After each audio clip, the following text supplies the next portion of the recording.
Bienvenidos a nuestro programa del Sendero de los Brujos. Si deseas una consulta o saber más sobre estos maravillosos mundos, puedes encontrar información en la descripción de este programa o en el primer comentario. ¿Qué tal a todos? Estamos en el Sendero de los Brujos y vamos a tratar un tema muy interesante. El tema de hoy va a tratar acerca del Padre Nuestro. El Padre Nuestro es sin duda la oración más popular de todo el mundo. Esta oración se ha traducido a todos los idiomas y me atrevo a decir que no hay alguien en toda la comunidad, al menos de habla hispana, que no sepa de su existencia. Pero ¿qué pensarías si te digo que esta oración, la más popular de la historia del mundo, esta misma oración que tú has repetido decenas, cientos o quizás miles de veces, no es en realidad la oración verdadera, la cual, según los católicos, Cristo, el Hijo de Dios, legó a la humanidad? Y que además la que todos conocen y la que seguramente tú has rezado con tanta fe, no sepas realmente su significado. ¿Y qué pensarías si además te digo que el verdadero origen del Padre Nuestro no es el que crees? ¿Quieres saber las respuestas a estas preguntas? ¿Te interesaría saber la verdad acerca del Padre Nuestro, su verdadero significado? Entonces, yo te invito a que te quedes y escuches este programa que va a tratar acerca de la verdad del Padre Nuestro.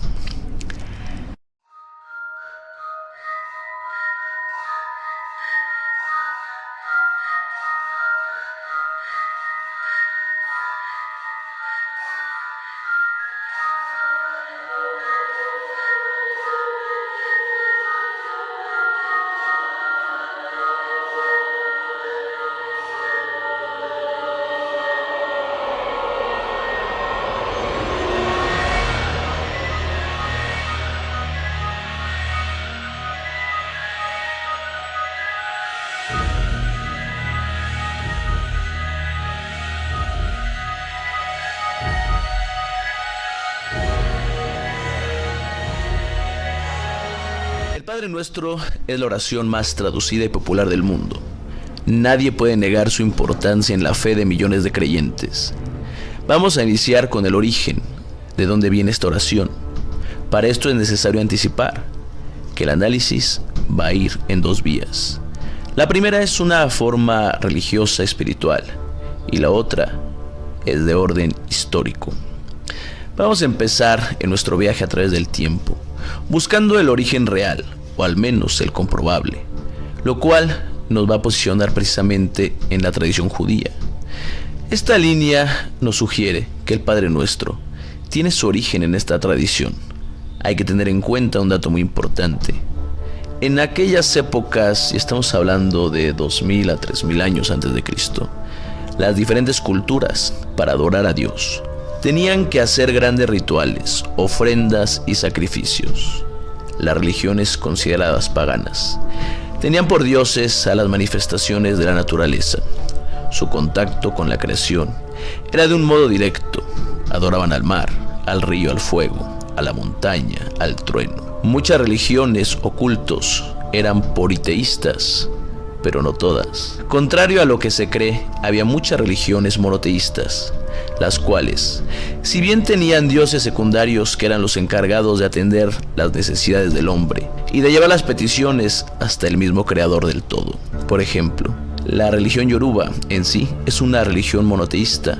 Su dios se le llama Olofin, el cual está compuesto por una trinidad, Olofin, Olorun y Olodumare, pero que a la vez los tres son en sí diferentes manifestaciones de esta gran potencia, de esta gran entidad.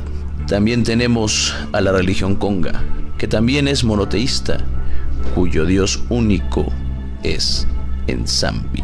Sin embargo, los judíos tenían distintos métodos y rituales para poder relacionarse con su dios. Ellos encontraron una manera simple y directa de tener este contacto, y esta era la oración. En aquella época, las llamadas religiones paganas consideraban que Dios estaba en un nivel muy superior, tan alto que no estaba para escuchar las peticiones de los humanos. Se adoraban a dioses locales, a dioses familiares. Se tenía un gran culto a los ancestros propios y a los muertos. con la creencia de que estos solo podrían favorecer de forma particular a quien les profesara culto. Los dioses eran locales, propios de la familia, de un clan o un pueblo específico. De esto tenemos muchos ejemplos. En África se adoraban dioses locales y se pedía su ayuda contra el pueblo o clan rival, quien a su vez también tenían sus propios dioses y las mismas creencias de que estos solo les beneficiarían a ellos. Posteriormente, cuando el hombre se empezó a unificar, la religión cobra un papel importante como medio de unión ideológica y comienzan las grandes culturas con sus propios panteones de dioses, por lo que un griego que podría conocer la existencia de un dios egipcio como Isis o de algún dios de Medio Oriente solo adoraba a Zeus, a Afrodita, a Hermes, ya que creía que los dioses egipcios o de Medio Oriente solo ayudarían al pueblo que les profesara culto. Los judíos, posteriormente, tuvieron el gran mérito de unificar todos los poderes en un Dios único, al cual, según ellos, solo se le debe realizar culto. Recordemos que los judíos se creen el pueblo elegido por el mismo Dios, y que éste les ha revelado la manera de contactarlo, delegando a todas las demás creencias, por milenarias que sean, a dioses falsos, alegando que quien adore a otro dios está insultando al Dios verdadero. Posteriormente, con la llegada de los católicos cristianos, aquel Dios que solo pertenecía a los judíos cambió por el concepto de Dios universal, como el Dios único todopoderoso, creador de todo lo existente para todos, creando así la religión hasta nuestros días con mayor número de fieles en el mundo. Estoy hablando de la religión católica. También existe una línea histórica de la verdadera conformación del cristianismo y del Padre Nuestro, la cual nos da a entender que la religión cristiana fue creada por fines meramente políticos. Vamos a viajar otra vez en el tiempo y vamos a situarnos en la ciudad de Naissus, el 27 de febrero del año 272. En este año ocurre el nacimiento de Flavio Valerio Aurelio Constantino, conocido como Constantino I, el emperador de los romanos, quien bajo su gobierno Roma logra un gran auge y expansión. Constantino fue el emperador romano que pasó a la historia, no por sus hazañas militares, sino fue el primer emperador que autorizó en ese entonces, culto cristiano, pronunciando el edicto de Milán, sustituyendo el paganismo romano, pero no tanto por la fe en Cristo, sino por fines políticos, ya que se dice que él nunca dejó de adorar a los dioses romanos. Esto se debió al gran incremento de cristianos que existió en esos momentos. Pero Constantino, dada la importancia en el mundo católico, es que se le considera el 13º apóstol. Constantino hizo creer por medio de un sueño de un peregrino que el mismo dios Apolo lo embestía de origen divino, al emparentarlo con el emperador Claudio II, conocido como el Gótico. Posteriormente, Constantino dijo que había presenciado la visión de Cristo crucificado, donde encima de la cruz se veía la frase "In hoc signo vinces", es decir, con esta vencerás, referente a la cruz. Posteriormente, dijo que tuvo un sueño un día antes de la batalla del puente Milvio. Esta batalla era decisiva, ya que se jugaba la supremacía del Imperio Romano. En este sueño, Constantino dijo que se le había ordenado pintar todos los escudos con el emblema cristiano, con lo que ganó el apoyo de los ya en ese entonces numerosos fieles, apoyo con el cual ganaría aquella batalla. Con esto, no solo logró la victoria y la supremacía romana, sino también un medio ideológico para influir y dominar a las masas debido a la visión filosófica del cristianismo, la cual convenientemente es estoica. Esta dice que el bien no está en los objetos externos, sino en la sabiduría y dominio del alma, que permite liberarse de las pasiones y deseos que perturban la vida. Esta influencia hace que los creyentes de las esferas externas aguanten una vida de pobreza o sacrificio al considerar esto grato para Dios, en contraparte de los cristianos y católicos, que están en las esferas internas cuya vida es de poder, excesos y lujo. En estos momentos, el judaísmo era el centro de la religión católica, apostólica y romana. Y precisamente donde podemos encontrar uno de los antecedentes más claros de esto es con los judíos en la oración Avinu Malkeinu, la cual literalmente significa Padre nuestro, Rey nuestro, de la cual se dice que el Padre nuestro fue un plagio. También se dice que el Padre nuestro de los cristianos es en sí el mismo Padre nuestro de los judíos, pero reformado y adaptado a las ideas cristianas. Voy a leer una parte de esta oración para que tú hagas tus propias conclusiones. Padre nuestro, Rey nuestro, hemos pecado contra ti, ten misericordia de nosotros. Padre nuestro, Rey nuestro, no tenemos rey sino solo tú. Padre nuestro, Rey nuestro, haz con nosotros en virtud de tu nombre. Padre nuestro, Rey nuestro, anula los pensamientos de nuestros enemigos. Padre nuestro, Rey nuestro, recuerda que no somos sino polvo. Padre nuestro, Rey nuestro, perdona y disculpa todas nuestras iniquidades. Padre nuestro, Rey nuestro, por tu misericordia, borra todas las culpas y nuestras deudas. Padre nuestro, Rey nuestro, escríbenos en el libro de los rectos y de los íntegros. Padre nuestro, Rey nuestro, escucha nuestra voz, ten piedad y misericordia de nosotros. Padre nuestro, Rey nuestro, no nos hagas regresar vacíos delante de ti. Cada quien puede sacar sus propias conclusiones.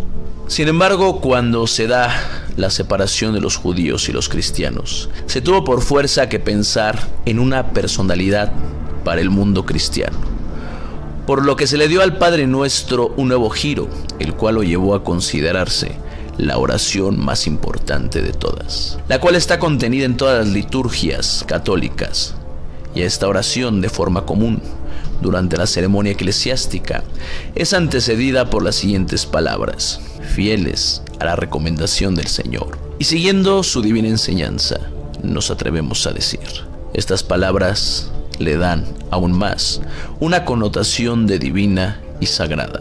Pero para lograr esta expansión, no solo bastó con cambiarle convenientemente el contenido, sino que su expansión se dé a un personaje que para muchos es el hombre más importante de la historia de la humanidad. Este personaje se llamó Alejandro el Magno. Aunque muchos no lo sepan y no lo consideren, el catolicismo le debe su éxito a Alejandro el Magno. Te preguntarás qué relación tiene el emperador griego, el emperador del mundo conocido en esa época, con el catolicismo. Si Alejandro el Magno falleció cientos de años antes de que el catolicismo naciera. Los evangelios dentro de la Biblia y en su origen no fueron escritos en hebreo ni en arameo, sino en griego. El griego era la lengua dominante de aquellos tiempos, una lengua que gracias a las conquistas de Alejandro el Magno se expandió por todo el mundo conocido. Entonces, al ser escrito en esta lengua, se aseguraba el llegar a la mayor parte del mundo. Recuérdese que en aquellos tiempos los rituales de adoración religiosa eran muy elaborados y complejos, ya que existían diferentes categorías de dioses, los cuales iban desde dioses elementales, cultos a los muertos y a los ancestros. Y fue precisamente con la llegada de la figura de Cristo, en la cual recae según el Nuevo Testamento de la Biblia, que el hombre conociera esta oración, ya que en ese entonces, en aquellos tiempos, podemos observar que no existía una oración como tal que posibilitara la conexión directa con Dios, por considerar esto algo prácticamente prohibido y en suma delicado. Pero fue Cristo que para el mundo católico, considerado el Hijo de Dios, conocía esta forma y se la legó a sus discípulos, y es por este mismo hecho por el cual el Padre Nuestro empieza precisamente así: Padre Nuestro. Sin embargo, el origen del Padre Nuestro puede ir más atrás y podríamos remontarnos incluso hasta los egipcios, en la oración llamada en la oración del ciego. ¿Has escuchado hablar de ella? Voy a leerla y también saca tus propias conclusiones. La oración dice así: el Dios de esta tierra es el gobernante del horizonte. Dios es para hacer grande su nombre. Lo dedica a la adoración de su nombre, de su existencia de Dios. Él hará tu negocio, su semejanza está sobre la tierra. Dios es dado, incienso y alimento, ofrendas diarias. El Dios juzgará el verdadero y honesto y perdonará a nuestros deudores. Guarda contra la cosa que Dios abomina. Me preserva del mal. Dios es el Rey del horizonte, del poder y la gloria. Él aumenta el quien quiera que lo aumenta. Permite que sea mañana como hoy. Podemos observar muchas similitudes en la oración del ciego y el Padre Nuestro. Dios es para hacer grande su nombre. Se parece mucho a santificado sea su nombre. También la parte donde dice: perdonará a nuestros deudores, perdona nuestras ofensas, como también nosotros perdonamos a quien nos ofende. ¿Ven la semejanza? Y también esta frase: guarda contra las cosas que Dios abomina, me preserva del mal, la cual sería equivalente a líbranos del mal. No obstante, si bien todo esto que menciono es cierto, porque puede ser comprobado, el Padre Nuestro, en su versión actual, contiene una gran profundidad esotérica, un gran conocimiento, una gran sabiduría, y su contenido, bien entendido, puede conectarnos con niveles superiores de nuestra conciencia y acercarnos a esferas espirituales también superiores. Pero para entenderlo se necesita un profundo conocimiento esotérico. Sin embargo, si esta oración o cualquiera son rezadas con fe, se puede obrar para el creyente grandes milagros. Vamos a pasar al análisis esotérico del Padre Nuestro. El Padre Nuestro empieza así: Padre Nuestro. ¿Qué tenemos aquí? Aquí estamos afirmando una condición personal y a la vez comunal. Es decir, esta frase nos hermana con todos. Mi Padre es a la vez el Padre de todos. ¿Y quién es ese Padre? El Rey del universo. Y nosotros somos sus hijos. Por lo tanto, somos los príncipes de la creación. Un padre, de forma regular, busca proteger, guiar, educar y darle todo lo que pueda a su hijo. ¿Qué tenemos? La creación. Toda la creación es para que el hombre la disfrute. Y muchos de nosotros nos preocupamos y nos sentimos infelices, nos sentimos solos, tristes. Pero si vemos esta frase y la analizamos de forma consciente, entonces podemos reconocer quiénes somos. ¿Y quiénes somos?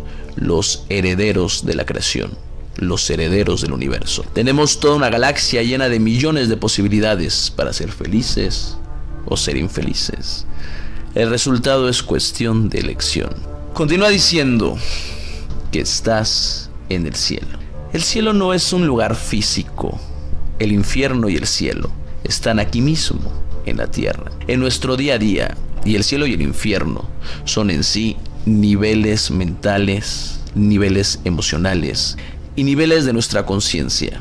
Y los cielos representan los niveles más altos de nuestra propia mente, de nuestras propias emociones. Dios no está arriba, allá afuera, allá lejos. Dios está aquí dentro de cada uno de nosotros, pero en nuestra parte más elevada y sutil y consciente. Es decir, que Dios está en nuestro nivel más elevado de nuestros pensamientos, de nuestra psicología. Recuérdese que todo hombre está aquí para evolucionar y ascender. En los niveles más altos de nuestra conciencia, de nuestro ser, ya no hay ego. Por lo tanto, ya no hay miedo, ya no hay separatividad, no hay extremos. Se vive solo en el amor sin opuestos, en la paz, en la plenitud, pero sin sus opuestos, es decir, un estado de total plenitud. Además, nuestros pensamientos crean nuestra realidad y eso va a depender si vamos a estar en el cielo o en el infierno. Santificado sea tu nombre. Esto refiere a una propiedad sagrada. El nombre de Dios es sagrado. Por eso se le dice Padre como respeto y no se le menciona en sí su nombre, dándonos a entender que el concepto de Dios es personal y diferente para cada uno, abarcando así toda creencia, toda religión, todo culto. Las peleas religiosas son humanas y no divinas. Aquí se hace de lado el ego y el egoísmo personal. Santificar es la entrega a los demás olvidándonos de nuestro propósito personal y así lograr una trascendencia en nuestra vida. Y después dice, venga a nosotros tu reino. ¿Cómo se imaginan que es el reino de los cielos? ¿Un lugar lleno de plenitud? ¿Un lugar lleno de gozo? Pues sí, así es el reino de los cielos del que hablan. Pero ese reino no está allá afuera, está en nosotros, como ya lo mencioné. Este reino exento de ego, de miedo, de dolor, de temor. El traer el reino de los cielos es traer aquella plenitud a nuestro día a día. El reino de los cielos es un estado personal totalmente elevado, en todos los sentidos. El reino de los cielos es la mejor versión de cada uno. Hágase tu voluntad. Todos venimos de Dios, eso lo sabemos. Aún más, todos somos parte de Dios.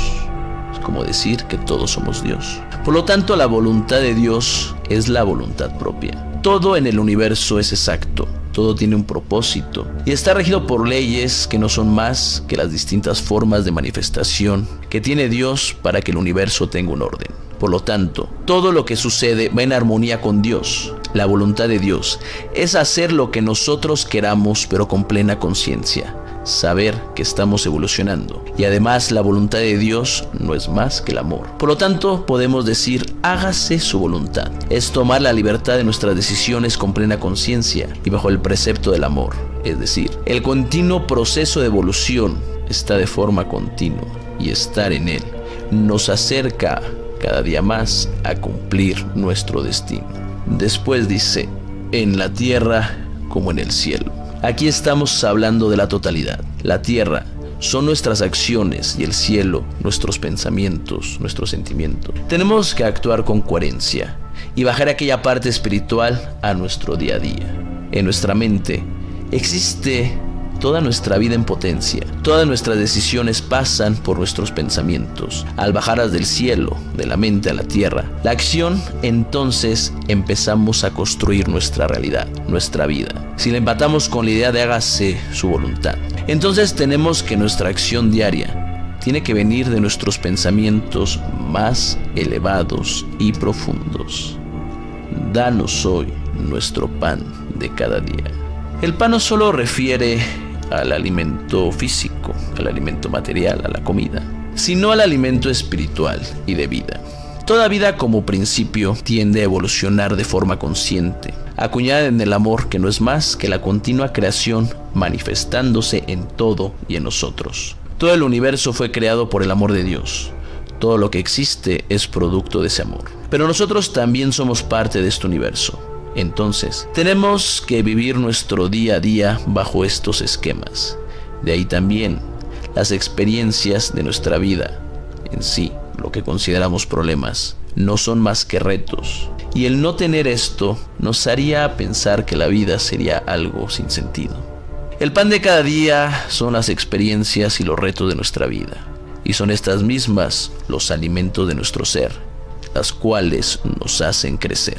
Y también aquí están las buenas experiencias, porque el mundo y nuestra vida está conformado de momentos felices y momentos complejos. Pero son gracias a estos últimos que podemos distinguir el bien del mal y así crecer en conciencia, ya que la conciencia es eso, distinguir lo bueno de lo malo. Perdona nuestras ofensas. La ofensa es un acto negativo contra alguien, un acto que actúa en prejuicio. Se dice que la maldad es un acto que viene de la ignorancia. En las doctrinas secretas, la máxima es conócete a ti mismo. Y así conocerás el mundo, el universo y a Dios. Y una de las principales faltas es atentar contra nosotros mismos. Es una ofensa, la cual se da por desconocimiento. Dios nos dio una persona para cuidar y procurar su evolución, y esa persona somos cada uno de nosotros. Por lo tanto, nuestras ofensas son actos en contra de nosotros. Cuando dañas a alguien, en realidad te estás dañando a ti mismo. Después dice, como también nosotros perdonamos a los que nos ofenden. Aquí explica que si nosotros no nos conocemos, no podemos juzgar a nadie. Es más, ni a nosotros mismos, porque nosotros ni siquiera nos conocemos. Es un acto de humildad donde se acepta que nuestro mal y el de los demás es un acto de la ignorancia, del desconocimiento. No nos dejes caer en la tentación. El Padre Nuestro, si bien nos hermana con todos y todo, es una oración individual, que busca protegernos ¿de quién? De nosotros mismos, por lo que la tentación es todo aquello que nos puede perjudicar de forma personal. En caer en ella es romper nuestros preceptos, nuestros propios principios y valores, y solo nos estaremos dañándonos a nosotros. La tentación no daña más que a uno mismo. Aquí estamos pidiéndole a Dios eso. Permite que tengamos el nivel de conciencia capaz de hacernos no cometer hechos que nos dañen, y líbranos del mal. El mal son todas aquellas cosas que nos perjudican, pero siguiendo en el tenor de lo que vengo explicando, el mal es la ignorancia de no seguir una vida correcta. Toda acción tiene un efecto, y si obramos mal, esperemos por tal. Todo lo que se siembra se cosecha. Y recuerda que nadie nos puede dañar, nadie a excepción de nosotros mismos. Líbranos del mal es pedir que nos libere de nuestra falta de conciencia, que incluso es la que nos hace atentar contra nosotros mismos. Las personas que son viciosas lo hacen porque no son conscientes. Cada uno puede sacar sus propias conclusiones. Esa es mi explicación. Pero además de todo, se dice que el Padre Nuestro, tal y como la inmensa mayoría lo conoce, como el que acabo de decir, no es en sí el original, así como lo oyes.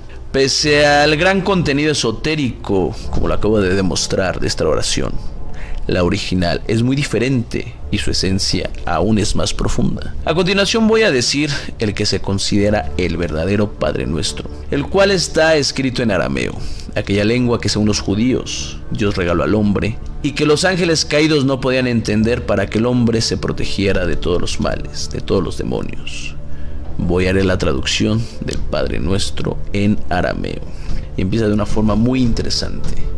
Padre, Madre, respiración de la vida, fuente del sonido, acción sin palabras, creador del cosmos. Haz brillar tu luz dentro de nosotros, entre nosotros y fuera de nosotros, para que podamos hacerla útil. Ayúdanos a seguir nuestro camino, respirando tan solo el sentimiento que emana de ti. Nuestro yo, en el mismo paso, puede estar con el tuyo, para que caminemos como reyes y reinas con todas las otras criaturas. Que tu deseo y el nuestro sean uno solo, en toda la luz, así como en todas las formas, en toda existencia individual, así como en todas las comunidades. Haznos sentir el alma de la tierra dentro de nosotros, pues de esta forma sentiremos la sabiduría que existe en el todo. No permitas que la superficialidad y las apariencias de las cosas del mundo nos engañen y nos libere de todo aquello que impide nuestro crecimiento. No nos dejes caer en el olvido de que tú eres el poder y la gloria del mundo, la canción que se renueva de tiempo en tiempo y que todo lo embellece. Que tu amor esté solo donde crecen nuestras acciones. Que así sea. Nos podemos dar cuenta de la gran profundidad de sabiduría que contiene esta oración. Para empezar, empieza diciendo Padre, Madre. Ya no solamente es el concepto masculino de Dios, sino de un ser total. Padre, Madre. Respiración de vida. Esto es referente al espíritu, aquella parte divina que todos tenemos, porque todos somos Dios. Nos habla de la fuente del sonido. La fuente es el origen del todo, y el sonido una vibración. Esta parte incluso nos conecta con las teorías más recientes de la creación del universo, la teoría de cuerdas. Y nos habla del verbo, pero sin palabras, es decir, lo que antecede al todo, que después da origen al universo, y no solo al universo, sino al cosmos, porque el cosmos es el orden de la creación. Después nos dice que Dios está en todas partes, fuera y adentro de nosotros. Solamente si reconocemos esa parte divina en todo, es que podemos saber nuestro lugar y misión en la vida. Se dice que todos nacemos con una misión y una magia o habilidad especial, lo cual nos hace seres únicos. Como ven, esta oración es sumamente profunda. Yo te agradezco que hayas llegado hasta esta parte del programa y me despido de todos ustedes recordándoles que están aquí en el Sendero de los Brujos.